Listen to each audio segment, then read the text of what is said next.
Meus amados, nós vamos abrir a palavra de Deus, o livro de Apocalipse, capítulo 3, versos 14 a 22. Apocalipse, capítulo 3, 14 a 22.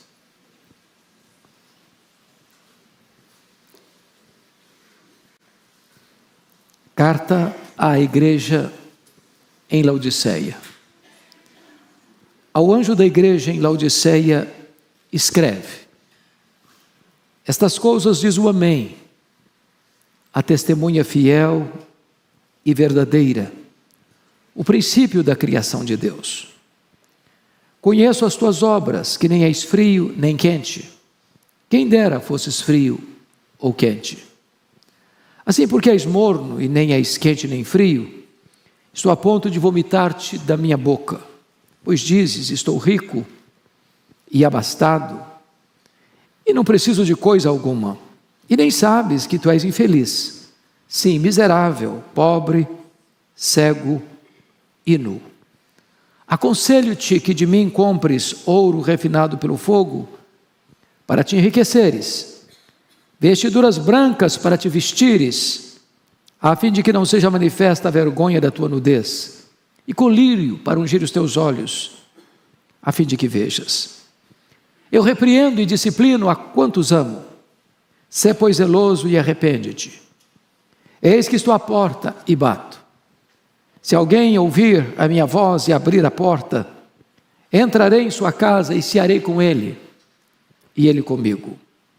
Ao vencedor, dar-lhe-ei sentar-se comigo no meu trono, assim como também eu venci e me sentei com meu Pai no seu trono. Quem tem ouvidos, ouça o que o Espírito diz às igrejas. Amém. Meus amados, João escreveu este livro, que é o último livro da Bíblia, o livro de Apocalipse, de uma ilha vulcânica, de uma colônia penal, a ilha de Patmos.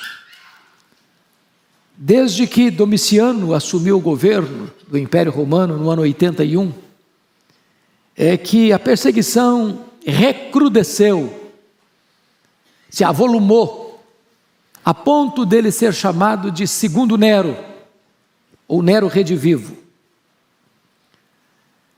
Nesse tempo, os apóstolos de Cristo, todos, exceto João, já tinham sido martirizados. João era o último sobrevivente. Naquele tempo, João era pastor da igreja de Éfeso, uma importante metrópole com mais de 300 mil habitantes na época, capital da província da Ásia Menor. E Domiciano, então, com crueldade maligna, resolve perseguir o último apóstolo de Jesus, deportando-o para esta colônia penal, para esta ilha do mar Egeu, para a ilha de Patmos. Na verdade, os homens intentavam ou pensavam que ali seria o fim da igreja, ou até pensavam que aquela era a última pá de cal jogada na sepultura da igreja. Mas como Deus é quem está no controle, como Deus reina, quando João está ali achando que era o fim, aquilo na verdade era um começo, porque Deus abre uma porta no céu para João e diz: sobe para aqui e eu vou te mostrar as coisas que em breve devem acontecer. E então o Senhor Jesus se apresenta a João naquela ilha de uma maneira gloriosa, a ponto de João ficar tão tomado pela presença gloriosa de Cristo, que ele caiu como morto aos seus pés. E diz a Escritura que o Senhor Jesus põe a mão direita sobre ele e diz: João, não precisa ter medo não, eu sou o primeiro, eu sou o último. Eu estive morto, mas eu estou vivo pelos séculos dos séculos, e eu tenho as chaves da morte e do inferno. E Jesus dá uma ordem a João para escrever num livro e mandar às 7 igrejas.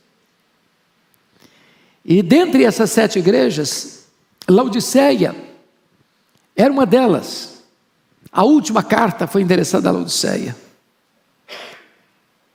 a igreja de Éfeso, de Esmirna, de Pérgamo, de Tiatira, de Sardes, de Filadélfia. E agora, encerrando esse ciclo de 7 igrejas, a igreja de Laodiceia. Jesus já tinha feito elogios à igreja mais pobre, a igreja de Esmirna. Jesus já tinha elogiado a igreja de Filadélfia, a igreja mais fraca. Jesus já tinha elogiado e censurado as demais igrejas, como Éfeso, como Pérgamo, como Tiatira, como Sardes. Mas agora, para esta igreja, a igreja mais rica, a igreja mais próspera, Jesus não tem sequer uma palavra de elogio a fazer. E eu gostaria que hoje você substituísse a palavra carta à igreja de Laodiceia e colocasse aqui o seu nome. Porque às vezes nós pensamos no conjunto, no coletivo, e perdemos a essência do que Deus está falando. O que é a igreja, senão a somatória de todos nós? Quem é a igreja? Sou eu. É você. Então eu queria agora que você parasse um pouquinho e pensasse, esta mensagem que foi enviada à igreja de Laodiceia, é a mensagem que o Senhor Jesus, que está presente aqui, Ele está aqui. Ele está andando no meio dos candeeiros. É a mensagem que Ele está mandando para você. É com você que eu estou falando, da parte de Jesus. E eu quero destacar nesta carta 7 verdades que estão aqui, e quero pontuar e ressaltar. A primeira coisa dessa carta é a apresentação de Jesus. Quem Ele é? Aquele que está aqui hoje, aqui em nosso meio, quem Ele é? Versículo 14 responde: ao anjo da igreja em Laodiceia escreve: estas coisas diz o Amém, a testemunha fiel e verdadeira, o princípio da criação de Deus. Este que está aqui falando com você é digno de inteira confiança. Ele é o Amém. O que Ele fala precisa ser acatado. Ele é a testemunha fiel e verdadeira, porque Ele fala e cumpre o que fala. Ele faz e ninguém pode impedir sua mão de fazê-lo. Ele é o princípio da criação de Deus, no sentido de que Ele é o agente da criação. Ele é o Todo-Poderoso que chamou à existência as coisas que não existiam. E eu quero dizer para você que não importa o diagnóstico que você tem hoje do seu coração, para Ele não tem impossíveis. Ele pode fazer um grande milagre na sua vida hoje, Ele pode fazer uma grande transformação na sua história hoje, Ele pode o impossível realizar hoje na sua história, na sua vida, na sua casa, na sua família. Essa é a apresentação dele a você hoje. Segunda coisa que merece destaque é o conhecimento que ele tem a seu respeito, a meu respeito. Olha comigo o verso de número 15. Conheça as tuas obras, que nem és frio nem quente. Quem dera fosses frio ou quente. A primeira coisa que ele está dizendo aqui é que ele sabe não só quem nós somos, mas Ele sabe o que nós estamos fazendo. Aquilo que está público, aquilo que é secreto, aquilo que os olhos humanos enxergam e aquilo que nós fechamos a porta do quarto para ninguém ver. Aquilo que nós falamos e aquilo que nós guardamos como segredo no nosso coração. Aquilo que merece aplausos e aquilo que merece reprovação. Ele tem nas mãos dele o diagnóstico da sua e da minha vida. Quando ele está dizendo, eu conheço as tuas obras, e afirma que nem és frio nem quente, quem dera fosse frio ou quente, ele está pegando um gancho da geografia onde estava situada a Laodiceia. Todos vocês têm consciência, certamente, de que Laodiceia ficava na região mais fértil e mais próspera da Ásia Menor, hoje Turquia Asiática. Às margens do rio Lico, onde ficavam mais 2 cidades da região metropolitana, cidades distantes umas das outras apenas 8 quilômetros. As outras cidades eram Hierápolis e Colossos. A cidade de Hierápolis era mundialmente conhecida como a cidade das águas termais, das águas quentes. Ali tem uma pedra ou uma montanha chamada Castelo de Algodão, de rochas calcárias brancas, de onde brotam águas quentes, vão descendo em piscinas, em cascatas, formando piscinas naturais. E pessoas vinham e vêm até hoje tomar banhos terapêuticos nas águas quentes de Hierápolis. Do outro lado do rio ficava Colossos, para quem Paulo escreveu a carta aos Colossenses. Tinha também fontes de águas mais frias, geladas, por isso também terapêuticas. Entretanto, lá em Laodiceia não tinha fontes de águas.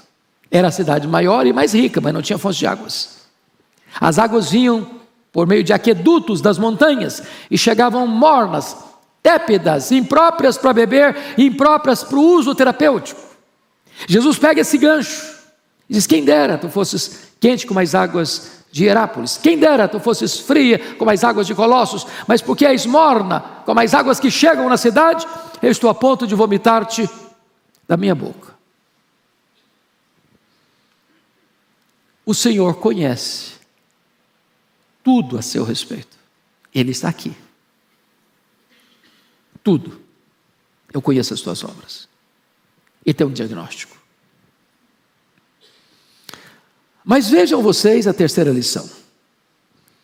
Não apenas a apresentação e o conhecimento, mas agora ele desce um pouco mais fundo nos versos 16 e 17, como um médico que está submetendo você aos mais rigorosos e precisos exames, fazendo uma análise de um exame meticuloso do que está dentro do seu coração, do meu coração. Versículos 16 e 17, ele diz assim: assim porque és morno, e nem és quente nem frio, estou a ponto de vomitar-te da minha boca. Pois dizes: estou rico e abastado e não preciso de coisa alguma, e nem sabes que tu és infeliz, sim, miserável, pobre, cego e nu. Está fazendo um diagnóstico da nossa vida. E por que ele está fazendo esse diagnóstico da igreja de Laodiceia? A igreja de Laodiceia ficava numa cidade muito rica. Era a cidade dos banqueiros da época, dos endinheirados da época. Era a cidade mais próspera, talvez, de toda a Ásia, uma das mais ricas do mundo. Aquela região foi devastada por um grande terremoto no ano 46 depois de Cristo. E as 2 cidades, Colossos e Hierápolis, nunca mais foram reconstruídas. Você pode visitar as ruínas que não foram recuperadas desde aquele tempo. Porém, Laodiceia não só reconstruiu, mas reconstruiu sem dinheiro público. Os homens ricos da cidade reergueram a cidade. A cidade era orgulhosa do ouro que possuía. A cidade era uma indústria, uma colmeia de indústrias, mormente de tecelagem, se orgulhavam das suas roupas. A cidade era um dos grandes centros de medicina, sobretudo de medicina oftalmológica, se orgulhava das suas clínicas. E Jesus está se dirigindo à cidade, à igreja da cidade, e destacando aquilo que eram os ícones da confiança do povo. E ele está dizendo: estou a ponto de vomitar-te da minha boca, e nem sabes que tu és infeliz, sim, miserável, pobre, cego e nu. Vocês se orgulham do ouro de vocês, vocês são pobres. Vocês se orgulham das fábricas de roupas de vocês, mas vocês estão nus. Vocês se orgulham da sua medicina oftalmológica, mas vocês estão cegos. Agora preste atenção, queridos. Eu não sei quanto a vocês, mas me permita brincar um pouco. Vocês sabem que os homens sentem mais dor do que as mulheres. Isso é conhecimento científico, não é verdade?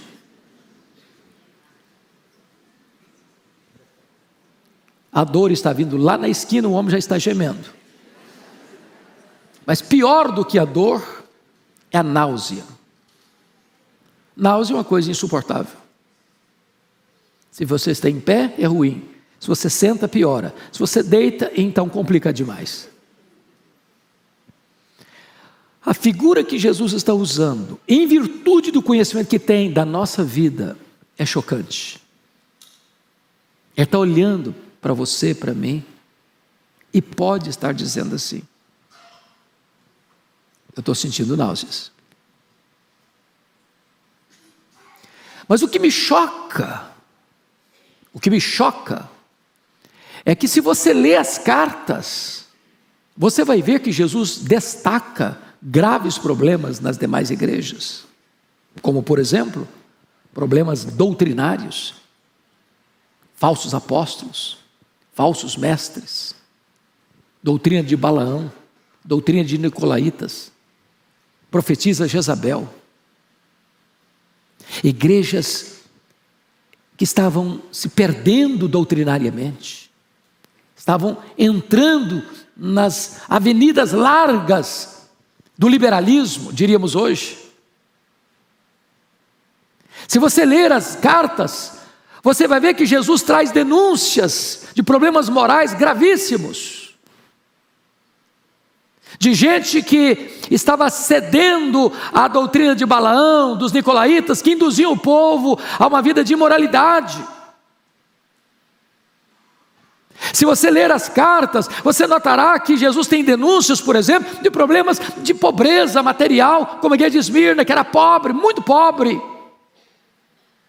Se você ler as cartas, você notará que Jesus faz denúncias de perseguição, ora religiosa, ora política, como tinha na igreja de Éfeso, na igreja de Pérgamo, a ponto do pastor da igreja de Pérgamo ser martirizado dentro de um boi de bronze incandescido. Mas para esta igreja, não tem nenhuma denúncia de Jesus. Tem problema nessa igreja. Essa igreja não tem problema de falsos mestres. A igreja é ortodoxa. Essa igreja não tem escândalos.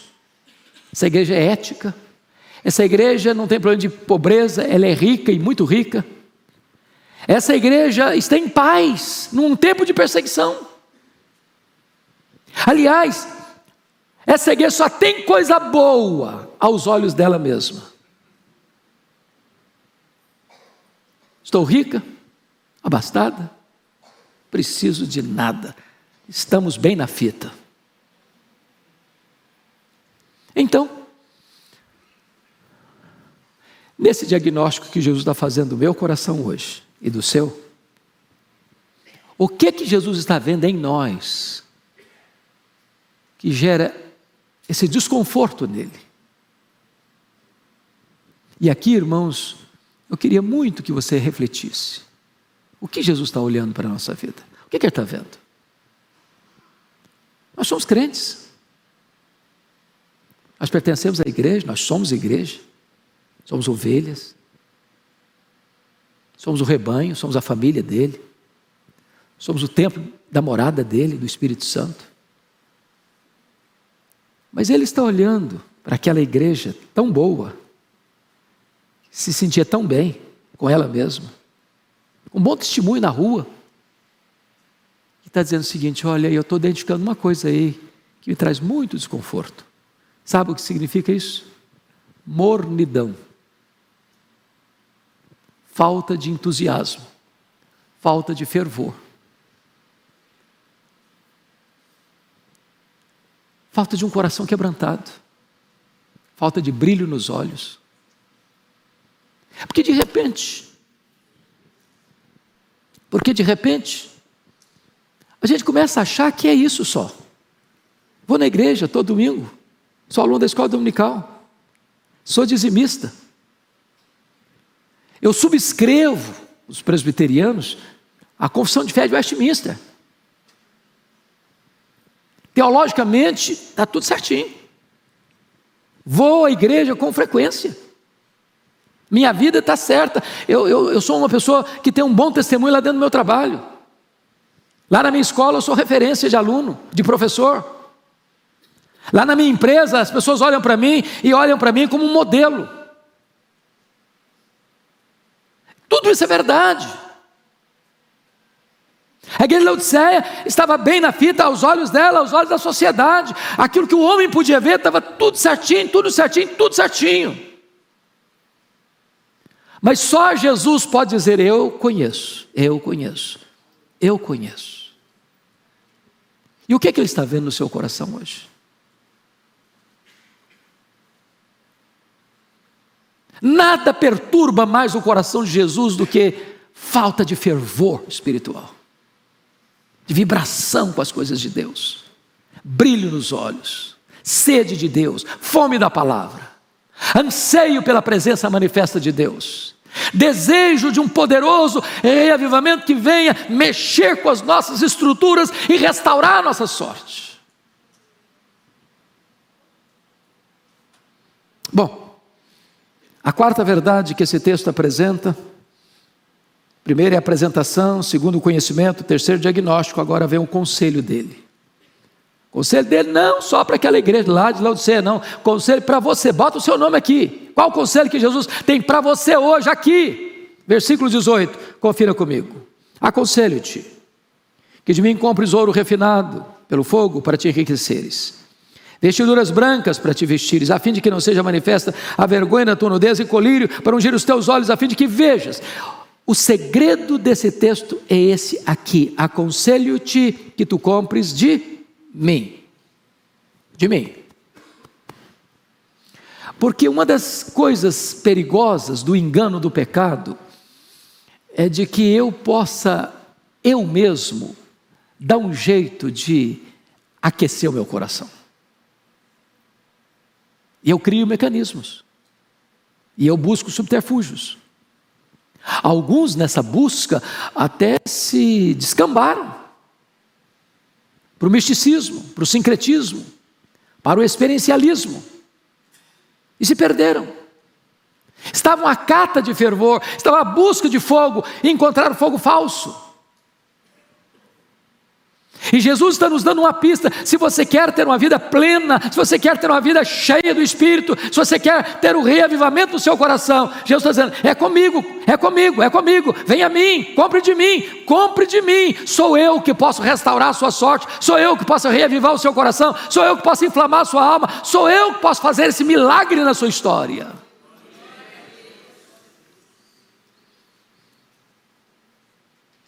Quinto lugar. Primeiro, apresentação.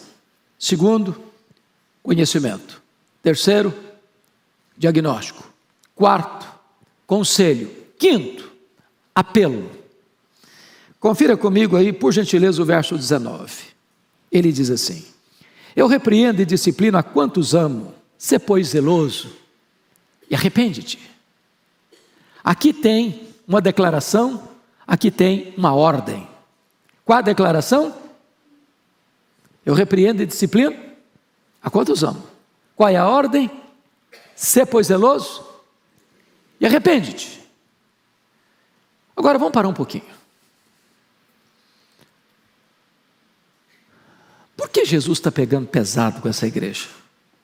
Porque está pegando pesado, tá não? Não é constrangedor até ler esse texto?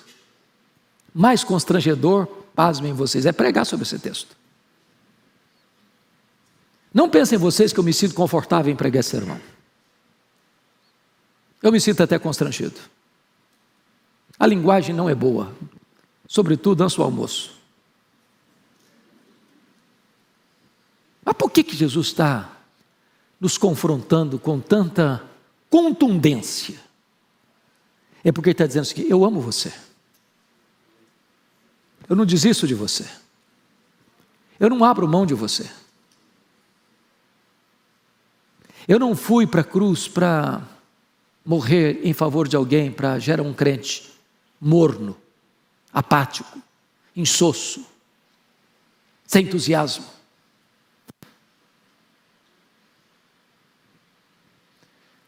O Senhor que olha do céu, procurando um homem cujo coração seja totalmente dele. Eu pergunto a você e responda para Deus: como é que está você? O que Ele está vendo em você? Que tipo de crente é você? E Ele está dizendo: eu estou repreendendo você porque eu amo você. Eu não desisto de ter você uma pessoa cheia do Espírito Santo. E aí, depois dessa expressão de amor, Ele deu uma ordem para você e para mim: sê, pois, zeloso e arrepende-te.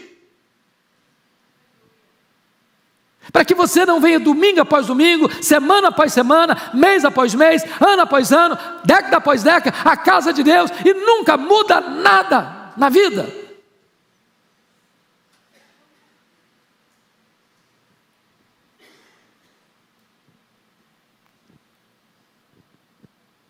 Sexta verdade desse texto. Primeiro, apresentação. Segundo, conhecimento. Terceiro, diagnóstico. Quarto, conselho. Quinto, apelo. Sexto, visita. Olha o verso 20 comigo. Eis que eu estou à porta e bato. Se alguém ouvir a minha voz e abrir a porta, eu entrarei e cearei com ele e ele comigo. Vamos entender isso aqui. A igreja de Laodiceia, diríamos nós hoje, era uma igreja narcisista. Tem lá a experiência do Narciso. Chega numa poça d'água, noite clara, luar lindo, ele olha e vê a sua imagem refletida e diz: que pessoa linda. Ficou apaixonado por ele mesmo. Por isso nós usamos o termo de narcisista. Narcisista é aquela pessoa que está apaixonada por ela mesma. Ela bate palmas para ela mesma. Ela está encantada com ela mesma. Ela chega diante do espelho e faz um solo: quão grande és tu. A igreja de Laodiceia é assim: estou rica, estou abastada, não preciso de nada, somos uma igreja maravilhosa. Tudo girava em torno dela, por meio dela e para ela. Cantava para ela, pregava para ela, ofertava para ela, tudo era para ela. E onde está Jesus? Sabe onde está Jesus? Do lado de fora. Já imaginaram essa possibilidade? Agora, não estou falando da comunidade, estou falando de você, estou falando de mim. Porque é fácil transferir. Fulano é assim mesmo, conheço gente assim. Eu conheço Beltrano, a vida dele é meio complicadinha mesmo. Não estou falando dos outros, estou falando de você, estou falando de mim. Jesus está onde? Do lado de fora. Querendo entrar. Batendo a porta, é a palavra, eis que estou à porta e bato, não é bater assim bem rapidinho, correr e fugir, não. Bato, continuo batendo, insistindo, batendo, estou batendo de novo, outra vez. Quantas vezes o Senhor já chamou você para entrar no seu quarto, fechar a porta e cair de joelhos? Quantas vezes? Quantas mensagens você já ouviu chamando você para a consagração? Quantas vezes? Quantas vezes em lágrimas você já se arrependeu, confessou seus pecados e voltou lá de novo, tudo outra vez, mudou tudo de novo, não valeu nada. Hoje o Senhor está aqui, batendo a porta do seu coração. Eu quero entrar. Eu quero cear com você, eu quero que você ceie comigo, quero ter comunhão com você, quero ter intimidade com você, quero que você seja bem pertinho de mim, eu quero que você entenda quão grande eu sou, quão maravilhoso eu sou, o que eu tenho para oferecer para você. Eu quero chamar você para o meu banquete particular, eu quero entrar na sua história, na sua vida, na sua intimidade. Eu estou querendo isso e Jesus está propondo isso nesta manhã para você e para mim. E eu termino. A última lição desse texto, que eu quero destacar, tem tantas outras, mas eu estou entrando nessa perspectiva, é a promessa. Confira comigo os versos 21 e 22. Você pode ler comigo em voz alta esses dois versos? Vamos juntos? Ao vencedor, dar-lhe-ei sentar-se comigo no meu trono, assim como também eu venci e me sentei com meu Pai no seu trono. Quem tem ouvidos, ouça o que o Espírito diz às igrejas. Notem vocês que a promessa é gloriosíssima, porque está falando de trono. Ele está dizendo que se você ouvir a voz dele, a voz do Espírito, você é um vencedor, você é um salvo, alcançado pela graça. E se você obedecê-lo dentro daquilo que ele estabelece na sua palavra, você vai se assentar com ele no seu trono.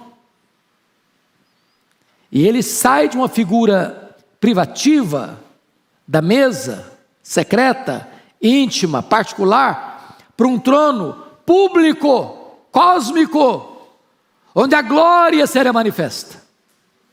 A pergunta é: quem se assentará publicamente com ele no trono? E a resposta é: quem se assentou com ele intimamente à mesa. E o conselho, e a ordem, e a orientação para você e para mim é essa: quem tem ouvidos, ouça o que o Espírito diz às igrejas. Irmãos, a Igreja Presbiteriana de Pinheiros, a orientação do nosso querido pastor Arival, tem direcionado a agenda desta igreja para uma busca de avivamento. Tivemos recentemente um congresso sobre esse assunto. Agora a igreja toda está sendo convocada pelo pastor Arival para dia 12 de março, termos aqui na igreja um tempo onde passaremos o dia buscando a presença de Deus. Ansiamos esse avivamento, desejamos esse avivamento, clamamos por este avivamento. E agora, dia 8 de fevereiro, Deus nos dá um lampejo de esperança, porque numa escola cristã, num culto normal da capela, Deus resolveu visitar aquela escola, aquela universidade. Já fazem mais de 2 semanas, milhares de pessoas impactadas. Gente da América e do mundo indo para lá ver o que Deus está fazendo. E quem tem ido, tem saído profundamente impactado. Nenhum planejamento, nenhuma coisa pré-agendada, nenhum estrelismo, nenhum holofote humano. E nós ansiamos ardentemente que esse mesmo vento do Espírito sopre sobre nós. Que esta visitação de Deus venha sobre nós. E que a nossa vida e a nossa igreja seja uma igreja fervorosa, cheia do Espírito Santo de Deus, para impactar São Paulo, o Brasil e o mundo. Quem tem ouvidos, ouça o que o Espírito diz às igrejas. Amém.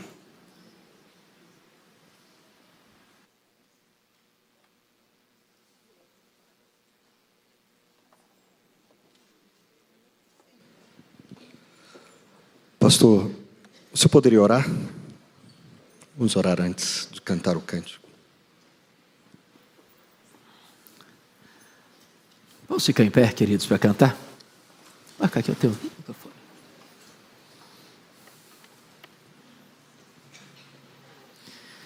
Ó Deus querido,